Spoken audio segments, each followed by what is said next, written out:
तत्करण अलंकार। तो देखो अलंकार, पहले अपन चर्चा करते हैं अलंकार है क्या है। ये पढ़ने हमें क्यों आवश्यक पड़ते हैं, ऐसी क्या इनकी आवश्यकता पड़ गई जो हमें ये पढ़ने पड़ते हैं। तो अलंकार पहले होता क्या है? अलंकार एक आभूषण होता है। अलंकार का शाब्दिक अर्थ होता है आभूषण। अलंकार का शाब्दिक अर्थ क्या होता है? अलंकार का शाब्दिक अर्थ होता है, शाब्दिक अर्थ होता है इसका आभूषण। क्या होता है? आभूषण। अब आभूषण या गहना, जैसे एक नायिका विभिन्न प्रकार के आभूषण या गहनों को पहन करके अपनी सुंदरता को बढ़ाती है, उसी प्रकार काव्य रूपी नायिका, अलंकारों का प्रयोग कहाँ पर होता है? काव्य में। उसी प्रकार काव्य रूपी नायिका अलंकार रूपी आभूषणों को पहन करके अपनी सुंदरता को बढ़ाती है। अलंकार हमें यूँ पढ़ने आवश्यक है क्योंकि अलंकारों से ही हमारा जो पद्य भाग है वो सरस बना है, रस से युक्त बना है। अगर जिस पद्य भाग में अलंकारों का प्रयोग नहीं किया जाएगा वह पद्य भाग सरस या रस युक्त नहीं कहलाएगा, बल्कि नीरस कहलाएगा, रस से रहित कहलाएगा। ऐसे में तो शाब्दिक अर्थ होता है इसका आभूषण या गहना। तो देखो अलंकार की परिभाषा,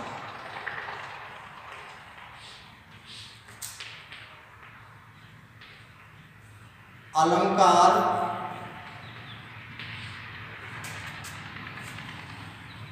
अलम प्लस कार, दो शब्दों से, अलम प्लस कार, दो शब्दों से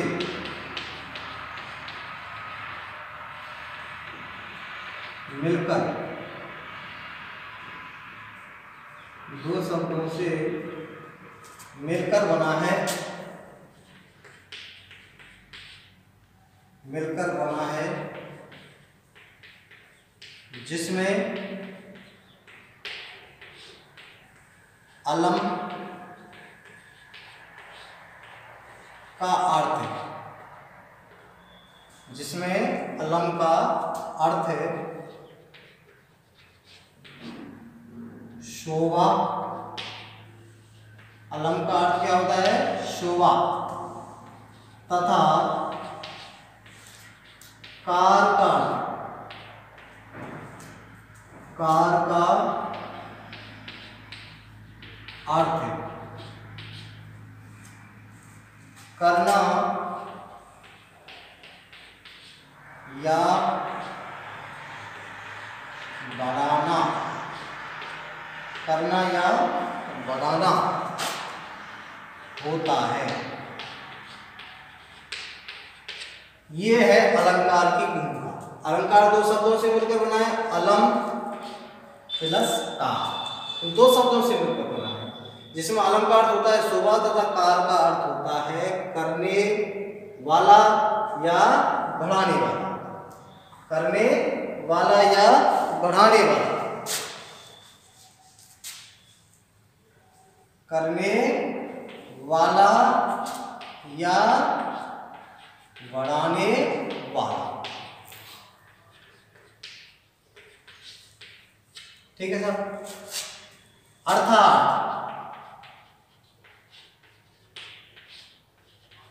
काव्य की शोभा बढ़ाने वाले, काव्य की शोभा बढ़ाने वाले तत्वों या गुण धर्म, तत्वों या गुण धर्म को अलंकार कहते हैं। अलंकार कहते हैं। ये अलंकार की परिभाषा और अलंकार का निर्माण। अलंकार दो शब्दों से मिलकर बना है, अदम पुरस्कार, जिसमें अलंकार होता है शोभा तथा कार का अर्थ होता है करने वाला या बढ़ाने वाला, अर्थात काव्य की शोभा बढ़ाने वाले तत्वों या गुण धर्म को अलंकार कहते हैं। एक परिभाषा और दी है आचार्य रामचंद्र शुक्ल ने। आचार्य रामचंद्र शुक्ल ने अलंकार की परिभाषा पर अपने विचार क्या प्रकट किए हैं। आचार्य रामचंद्र शुक्ल, आचार्य रामचंद्र शुक्ल के अनुसार, आचार्य रामचंद्र शुक्ल के अनुसार अलंकार की परिभाषा क्या है वो देखो। आचार्य रामचंद्र शुक्ल ने कहा है कि अलंकार काव्य की शोभा बढ़ाते हैं। अलंकार काव्य की शोभा बढ़ाते हैं। जिस प्रकार अभी मैंने बताया था कि जिस प्रकार एक नायिका विभिन्न प्रकार के आभूषणों को पहन करके अपनी शारीरिक सुंदरता को बढ़ाती है, उसी प्रकार हमारी जो काव्य रूपी जो नायिका है वो अलंकार रूपी आभूषणों को पहन करके अपनी सुंदरता बढ़ाती है। तो आचार्य रामचंद्र शुक्ल ने अलंकार की परिभाषा क्या बताई है कि भावों का उत्कर्ष, भावों का उत्कर्ष दिखाने, भावों का उत्कर्ष दिखाने तथा वस्तु, भावों का उत्कर्ष दिखाने तथा वस्तु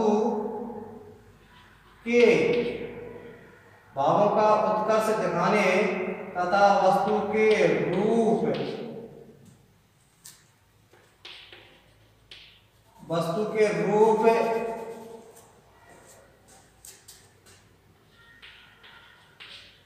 क्रिया,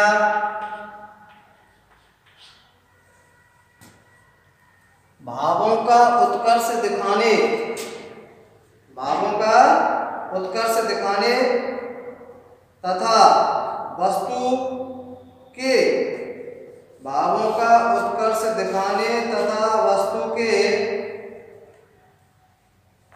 रूप, गुण और क्रिया का, रूप,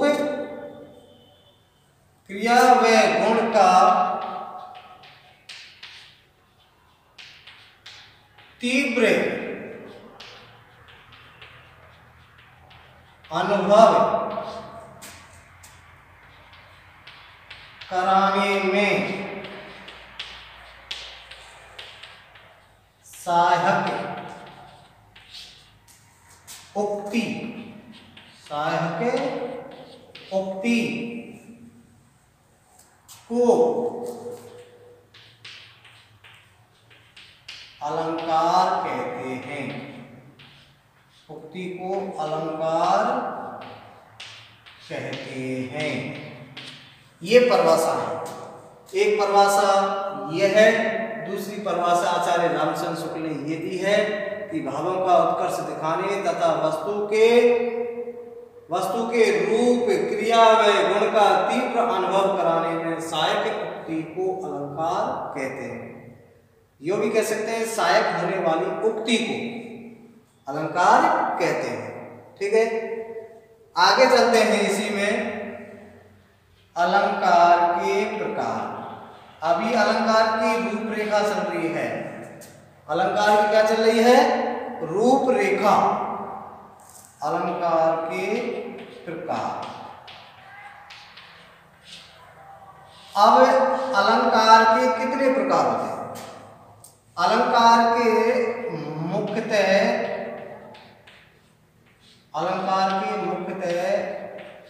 3 प्रकार होते हैं। कितने प्रकार होते हैं? 3 प्रकार होते हैं। कौन कौन से? नंबर 1 पर पहला शब्द अलंकार। शब्द अलंकार। नंबर 2 अर्थ अलंकार। नंबर 3 हो गया अलंकार। ये 3 अलंकार के प्रकार होते हैं, शब्द अलंकार, अर्थ अलंकार, ओव्य अलंकार। इन तीनों प्रकारों को क्रम से पढ़ेंगे। पहले शब्द अलंकार को, उसके बाद अर्थ अलंकार को, ओव्य अलंकार को। शब्द अलंकार के अंतर्गत कौन कौन से अलंकार आते हैं, अर्थ अलंकार के अंतर्गत कौन कौन से अलंकार आते हैं, ओव्य अलंकार के अंतर्गत कौन कौन से अलंकार आते हैं, इन सब का बारी से अध्ययन किया जाएगा। एक बार फिर से रिवाइज कर देता हूँ। अलंकार अलम प्लस कार 2 शब्दों से मिलकर बना है, जिसमें अलम का अर्थ शोभा तथा कार का अर्थ करने वाला या बढ़ाने वाला, अर्थात काव्य की शोभा बढ़ाने वाले तत्व या गुण धर्म को अलंकार कहते हैं। आचार्य रामचंद्र शुक्ल के अनुसार क्या परिभाषा अलंकार की? भावों का उत्कर्ष दिखाने तथा वस्तु के रूप, क्रिया व गुण का तीव्र अनुभव कराने में सहायक उक्ति को अलंकार कहते हैं। ये अलंकार की परिभाषा और ये अलंकार के 3 प्रकार। इनमें से पहला हमें पढ़ना है शब्द अलंकार। कौन सा पढ़ना है? शब्द अलंकार।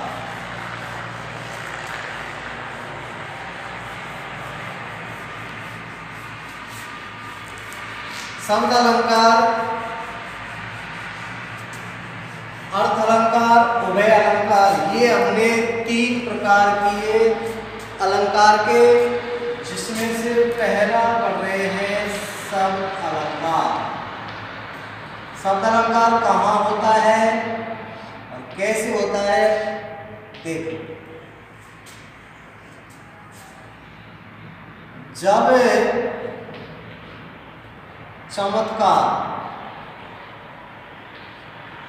चमत्कार किस चमत्कार या सौंदर्य, चमत्कार या सौंदर्य किस पर आधारित हो? अर्थ पर आधारित। किस पर आधारित हो? अर्थ पर आधारित होता है। जब चमत्कार या सौंदर्य अर्थ पर क्या होता है? आधारित होता है, तो वहां कौन सा अलंकार होता है? शब्द अलंकार। कौन सा अलंकार होता है? शब्द अलंकार। तो कैसे इसकी परिभाषा बनेगी? अब परिभाषा देखो। जिस काव्य पंक्ति में, जिस काव्य पंक्ति में चमत्कार या सौंदर्य, चमत्कार या सौंदर्य शब्द पर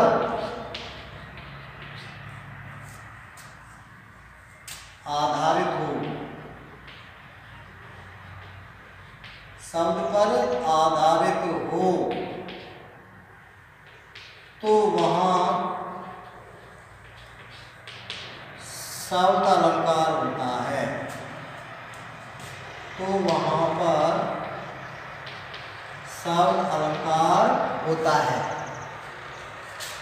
जिस काव्य पंक्ति में चमत्कार या सौंदर्य शब्द पर आधारित हो, तो वहां शब्द अलंकार होता है। शब्द अलंकार में, शब्द अलंकार में शब्द अलंकार में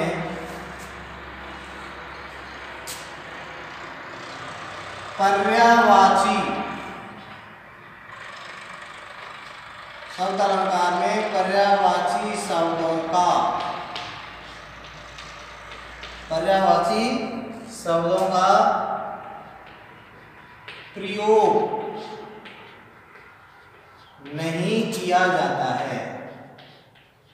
पर्यायवाची शब्दों का प्रयोग नहीं किया जाता है। क्यों नहीं किया जाता है? क्योंकि अगर हम शब्द अलंकार में पर्यायवाची शब्दों का प्रयोग करेंगे, पर्याय शब्दों का प्रयोग करेंगे, तो पंक्ति में जो चमत्कार, जो सौंदर्य होता है वो नष्ट हो जाता है। जब चमत्कार सौंदर्य नष्ट हो जाएगा तो उस पंक्ति में अलंकार उपस्थित नहीं रहेगा, अलंकार भी खत्म हो जाएगा। क्यों? अलंकार का काम है चमत्कार या सौंदर्यता पैदा करना, और जब चमत्कार या सौंदर्यता ही खत्म हो जाएगी तो फिर वह अलंकार भी खत्म हो जाता है। आगे क्या है? शब्द अलंकार। शब्द अलंकार के अंतर्गत, शब्द अलंकार के अंतर्गत अनुप्रास, यमक, सलेश आदि अलंकारों का, शब्द अलंकार के अंतर्गत अनुप्रास, यमक, सलेश आदि अलंकारों का अध्ययन किया जाता है। क्या किया जाता है? अध्ययन किया जाता है। अध्ययन किया जाता है। वक्रोक्ति अलंकार भी आता है इसके अंदर। वक्रोक्ति अलंकार को भी हम शब्द अलंकार के ही अंतर्गत पढ़ते हैं, परंतु अपने सिलेबस के अकॉर्डिंग चलेंगे अपन। तो सिलेबस के अकॉर्डिंग अनुप्रास, यमक, श्लेष, हमारे तीन अलंकार ऐसे हैं वो जो किसके अंतर्गत अध्ययन करते हैं, उनका शब्द अलंकार के अंतर्गत। उदाहरण जैसे मैंने एक बात दिखाई यहाँ पर कि शब्द अलंकार में पर्यायवाची शब्दों का प्रयोग नहीं करते हैं, शब्द अलंकार में पर्यायवाची शब्दों का प्रयोग नहीं किया जाता है। कैसे इसको सिद्ध करते हैं कि पर्यायवाची शब्दों को रखने से शब्द अलंकार में सुंदरता खत्म क्यों होती है, कैसे होती है और इससे क्या प्रभाव पड़ता है। हम उदाहरण के तौर पर लेते हैं कनक कनकते सौ गुनी, सौ गुनी, माधकता अधिकार ता अधिकार।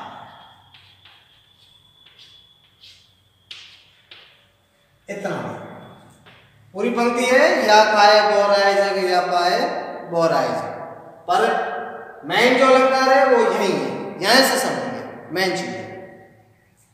तो अब इसमें कनक शब्द की एक से अधिक बार आवृत्ति हो रही है, और जहां जिस काव्य पंक्ति में एक शब्द की एक से अधिक बार आवृत्ति होती है और प्रत्येक बार अर्थ अलग अलग निकलता है, तो वहां कौन सा अलंकार होता है? यमक अलंकार। कौन सा होता है? यमक अलंकार होता है। तो इस काव्य पंक्ति में कौन सा अलंकार है? यमक अलंकार है। यमक अलंकार का हम किसके अंतर्गत अध्ययन करते हैं? शब्द अलंकार के अंतर्गत। तो अपन यो भी कह सकते हैं इस काव्य पंक्ति में शब्द अलंकार भी है। अपन यो भी कह सकते हैं कि इस पंक्ति में शब्द अलंकार भी है। क्यों? क्योंकि यमक अलंकार का भी अध्ययन हम शब्द अलंकार में ही करते हैं। अब बात आ रही है यहां पर पर्यायवाची शब्दों का प्रयोग क्यों नहीं किया जाता। अब यहां कनक शब्द की एक से अधिक बार आवृत्ति हुई है और प्रत्येक बार उसके अर्थ अलग अलग निकले। एक शब्द की एक से अधिक बार आवृत्ति है। अगर हम इन कनक की जगह पे लास्ट की पंक्ति कह रही है, या खाए बोराए जग, या खाए, बोराए जगे, या पाए, बोराए जग,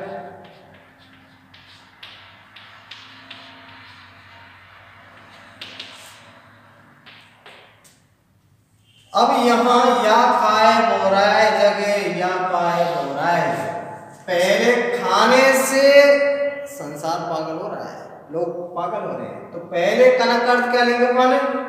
धतूरा। पहले कनक का अर्थ क्या है?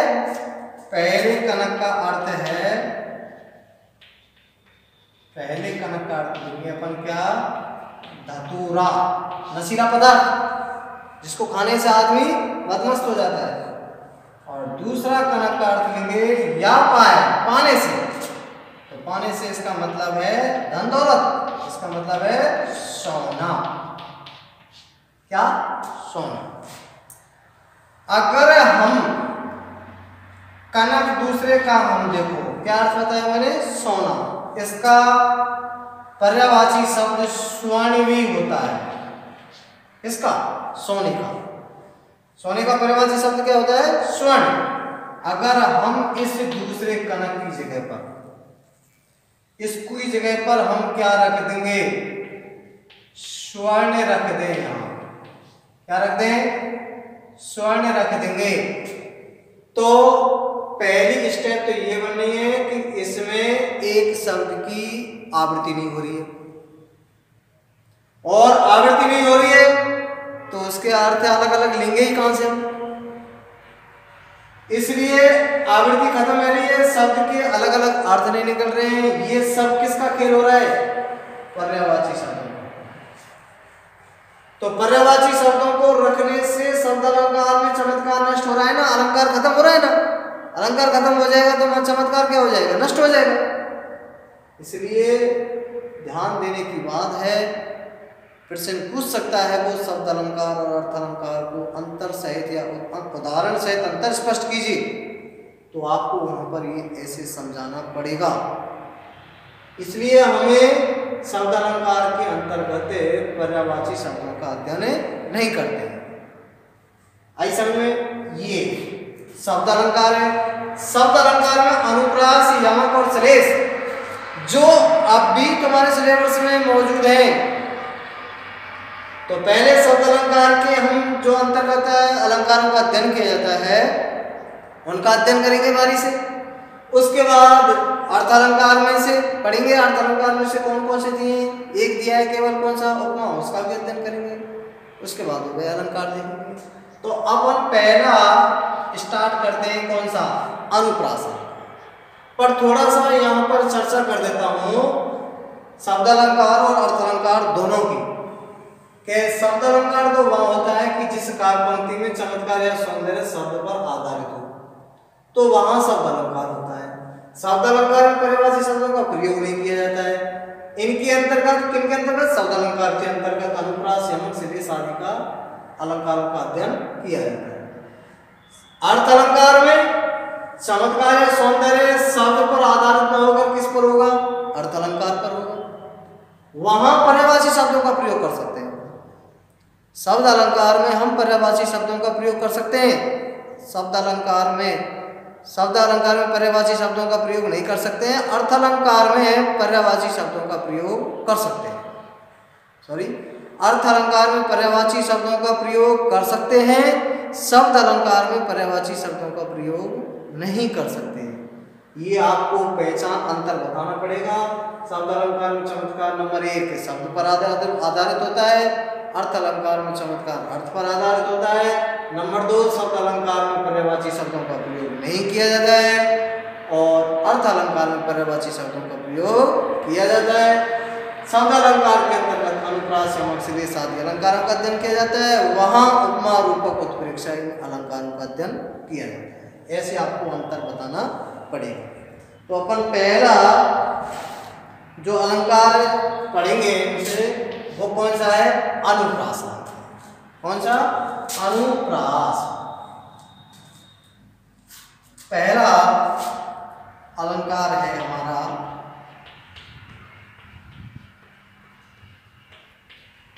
अनुप्रास अलंकार।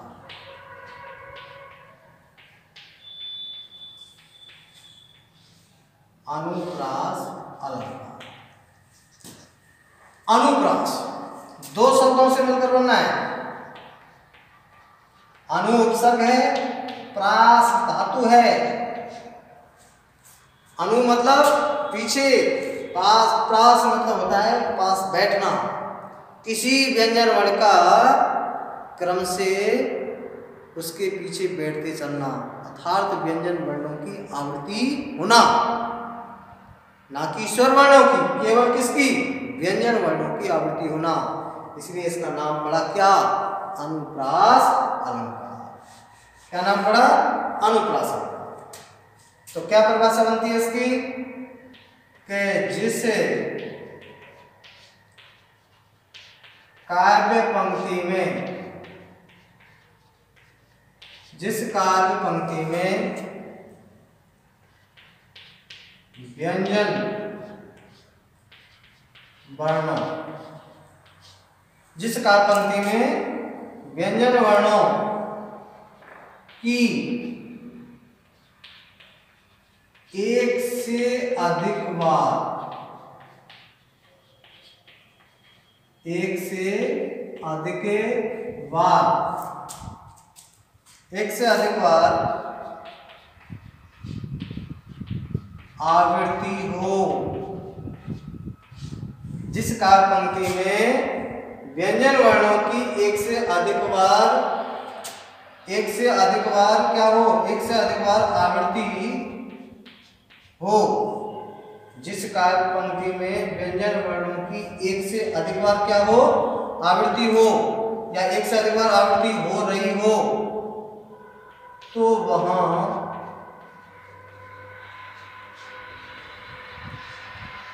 अनुप्रास,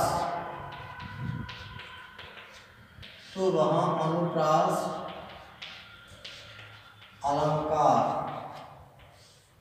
तो वहां अनुप्रास अलंकार होता है।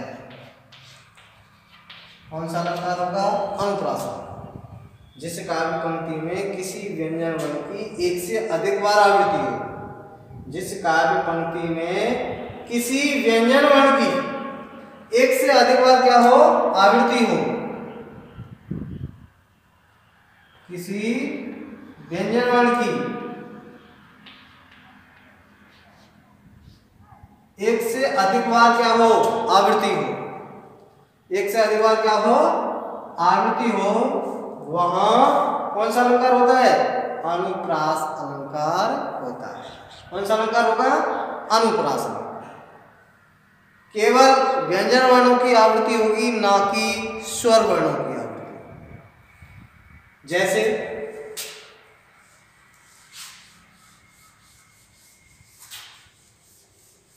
अनुप्रास अलंकार में केवल व्यंजन वर्णों की आवृत्ति होगी, ना कि स्वर वर्णों की। जैसे उदाहरण के तौर पर समझें,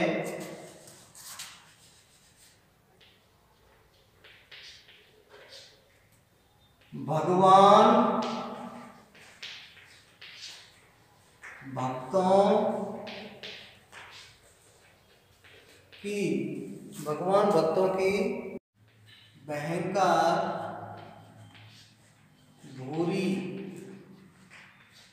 भीति, बुरी भीति भगाइए। भगवान भक्तों की भयंकर बुरी भीति भगाइए। ये कोई काव्य की पंक्ति है। अब इस काव्य की पंक्ति में अपन को देखना है किस व्यंजन वर्ण की एक से अधिक बार आवृत्ति हो रही है।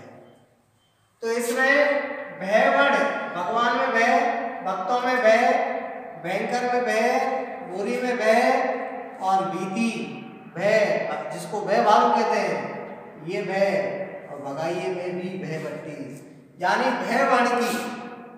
कौन से व्यंजन वर्ण की, वह व्यंजन वर्ण की, व्यंजन वर्ण की क्या हो रही है, एक से अधिक बार, एक से अधिक एक से अधिक बार आवृत्ति होने के कारण, एक से अधिक बार आवृत्ति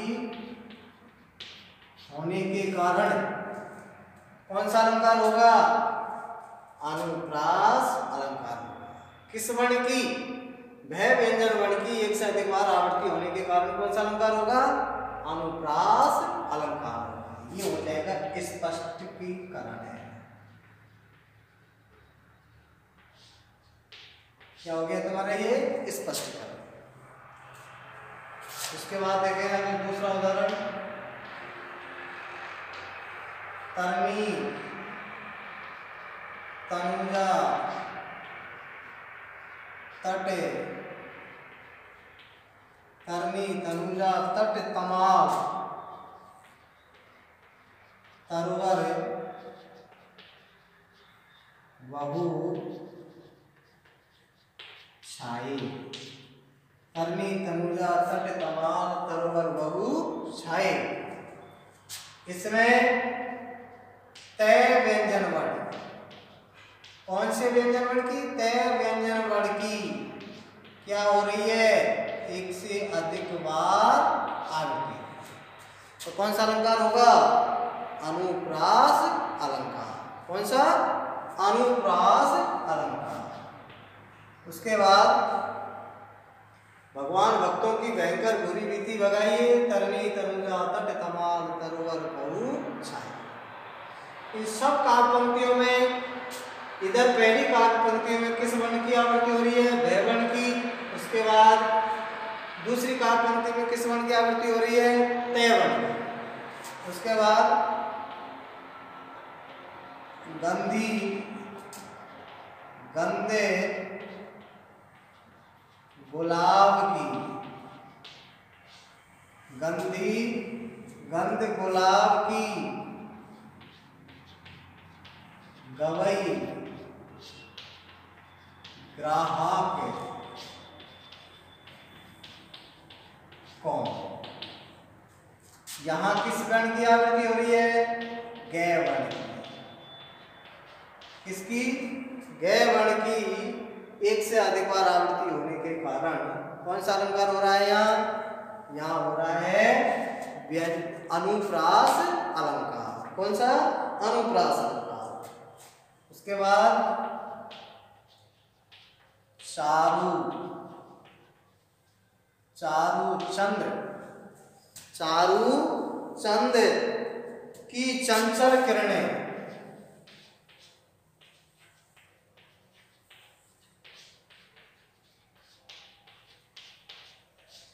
खेल रही जल थल में, खेल रही थी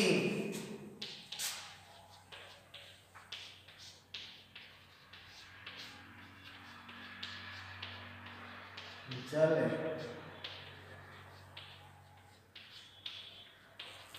थल। कौन से वर्ण की आवृत्ति हो रही है? क्षय वर्ण। कौन से वर्ण की? क्षय वर्ण की।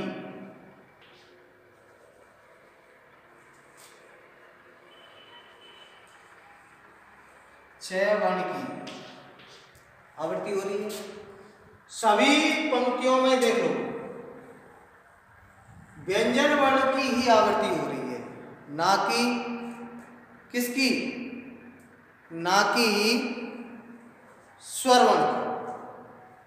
केवल किस वर्ण की आवृत्ति हो रही है? व्यंजन वर्ण की। किसकी हो रही है? व्यंजन वर्ण की आवृत्ति हो रही है। और व्यंजन वर्ण की एक से अधिक बार आवृत्ति होने के कारण ही यहां कौन सा अलंकार है? अनुप्रास अलंकार। कौन सा? अनुप्रास अलंकार। आगे चलते हैं।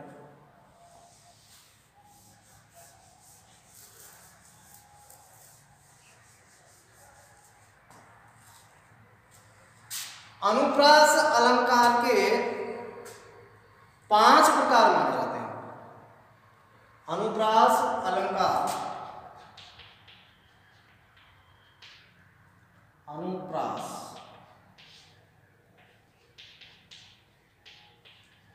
अलंकार के प्रकार। देखो माध्यमिक शिक्षा बोर्ड तो अनुप्रास अलंकार के 4 प्रकार बताता है। कुछ पुस्तकों में अनुप्रास अलंकार के कितने प्रकार मिले? 5 प्रकार। क्योंकि माध्यमिक शिक्षा बोर्ड लाटानुप्रास अलंकार को शब्द अलंकार के अंतर्गत मानता है, ना कि अलग से, ना कि अनुप्रास अलंकार का प्रकार।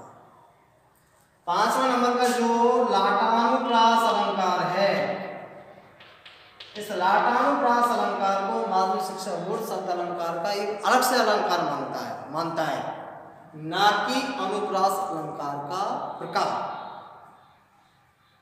कोई भी बच्चा माध्यमिक शिक्षा बोर्ड की 9 से 12 तक की जो किताब है, ऑथेंटिक किताब है, प्रमाणित किताब है, उसमें देख लेना, वहां अनुप्रास अलंकार के 4 प्रकार के हैं। और आप अन्य बुकों में देखेंगे वहां अनुप्रास अलंकार के आपको 5 प्रकार मिलेंगे। क्यों? वहां पर एक लाटानुप्रास अलंकार बढ़ जाता है। कौन सा अलंकार बढ़ जाता है? लाटानुप्रास अलंकार बढ़ जाता है। तो माध्यमिक शिक्षा बोर्ड ने कितने प्रकार माने? 4। कितने? 4 प्रकार माने। 4 प्रकारों को देखना है, केवल देखना है। केवल क्या करना है? देखना है। किसको? इन 5 अनुप्रास अलंकार के 4 प्रकार। 4 प्रकार कौन कौन से? नंबर 1 पे छेकानुप्रास,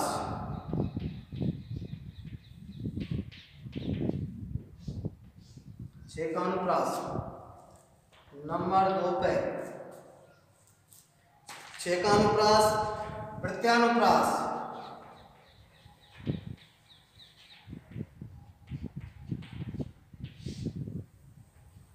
श्रुत्यानुप्रास,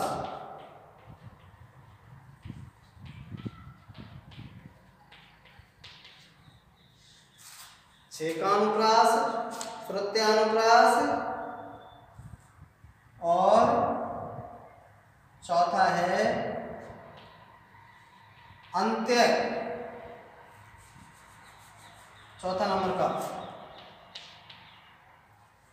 पहला छेकानुप्रास, दूसरा वृत्त्यानुप्रास, तीसरा श्रुत्यानुप्रास, चौथा है अंत्यानुप्रास।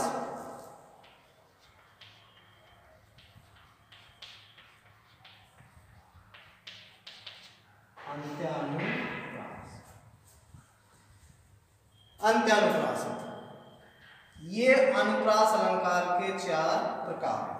छेकानुप्रास, वृत्त्यानुप्रास, वृत्त्यानुप्रास, श्रुत्यानुप्रास, अंत्यानुप्रास। तो छेकानुप्रास देखो। छेकानुप्रास में किसी व्यंजन वर्ण की केवल एक ही बार आवृत्ति होगी। यानी कोई व्यंजन वर्ण किसी काव्य पंक्ति में जब केवल एक ही बार उसकी क्या हो? आवृत्ति हो, वहां होता है छेकानुप्रास। श्रुत्यानुप्रास जिस काव्य पंक्ति में व्यंजन वर्णों की एक से अधिक बार आवृत्ति। अंतर इतना है, इसमें एक बार की आवृत्ति होगी, यानी कोई व्यंजन वर्ण केवल 2 बार आएगा। कितनी बार आएगा? 2 बार। इसमें 2 से अधिक बार आ सकता है, छूट है इसमें। वृत्त्यानुप्रास इसमें कोई व्यंजन वर्ण केवल कितनी बार आएगा? 1 बार, यानी इसकी आवृत्ति 1 बार होगी, आएगा कितनी बार? 2 बार। और वृत्त्यानुप्रास है, इसमें इस हिसाब से व्यंजन वर्णों की 1 से अधिक बार क्या हो सकती है? आवृत्ति हो सकती है। श्रुत्यानुप्रास अलंकार वहां होता है जहां एक ही उच्चारण स्थान से, देखो हिंदी वर्णमाला, संस्कृत वर्णमाला में वर्ण होते हैं, उच्चारण स्थान होते हैं। उन कौन से वर्णों को किस किस उच्चारण स्थान से उच्चारित किया जाता है? तो वहां 8 उच्चारण स्थान बनते हैं। कंठ, तालु, मूर्धा, दंता, दंतोष्ठ। इस हिसाब से इनसे जो उच्चारित वर्ण होते हैं उनको किस उच्चारण स्थान से कौन से वर्ण का उच्चारण किया जाता है। तो जिस एक ही उच्चारण स्थान से, एक ही उच्चारण स्थान से उच्चारित वर्णों का, एक ही उच्चारण स्थान से जिन वर्णों का उच्चारण किया जाता है वहां होता है श्रुत्यानुप्रास अलंकार। एक ही उच्चारण स्थान से जिन वर्णों का उच्चारण किया जाता है और उनकी एक से अधिक बार क्या हो, आवृत्ति हो, वहां होगा श्रुत्यानुप्रास अलंकार। और अंत्यानुप्रास अलंकार किसी काव्य पंक्ति की पहली पंक्ति का अंतिम स्वर और दूसरी पंक्ति का अंतिम स्वर दोनों क्या होंगे, तुकांत होगा। दोनों में क्या होगा, तुकांत होगा। क्या होगा, तुकांत। पहली काव्य पंक्ति में और दूसरी काव्य पंक्ति में दोनों में तुकांत होगा। यानी पहली काव्य पंक्ति का अंतिम स्वर और दूसरी काव्य पंक्ति का अंतिम स्वर दोनों कैसे होंगे, समान होंगे। वहां पर कौन सा अलंकार होगा, अंत्यानुप्रास अलंकार। परंतु ये अलग से सिलेबस में दिए नहीं है, केवल अनुप्रास अलंकार ही है। केवल आपको अनुप्रास अलंकार का यह अध्ययन करना है। ये जो चार प्रकार है, छेकानुप्रास, वृत्तानुप्रास, वृत्तानुप्रास, लाटानुप्रास, ये अलग से नहीं दिए गए। इसलिए केवल अनुप्रास अलंकार को पढ़ना है। परंतु मैं आपके लिए बता रहा हूं यहाँ अनुप्रास अलंकार के चार प्रकार माने हैं माध्यमिक शिक्षा बोर्ड ने, जिसमें छेकानुप्रास, वृत्तानुप्रास, वृत्तानुप्रास और अंत्यानुप्रास। छेकानुप्रास में किसी व्यंजन वर्ण की केवल 2 बार आवृत्ति होगी। वृत्तानुप्रास में 2 से अधिक बार, कोई सीमा नहीं होगी वहां पर। श्रुत्यानुप्रास में एक ही उच्चारण स्थान से उच्चारित वर्णों का 1 से अधिक बार आवृत्ति होगी, वहां श्रुत्यानुप्रास होगा। और पहली पंक्ति का अंतिम स्वर और दूसरी पंक्ति का अंतिम स्वर समान होगा, उनमें तुकांत होगा दोनों में, वहां कौन सा होगा, अंत्यानुप्रास अलंकार। ठीक है, ये आज का हमारा टॉपिक था अलंकारों में से अनुप्रास अलंकार। इसके बाद जो सिलेबस में वर्तमान में 3 अलंकार और रहे, उनको हम अगली वीडियो में लेके आएंगे। तब तक के लिए धन्यवाद।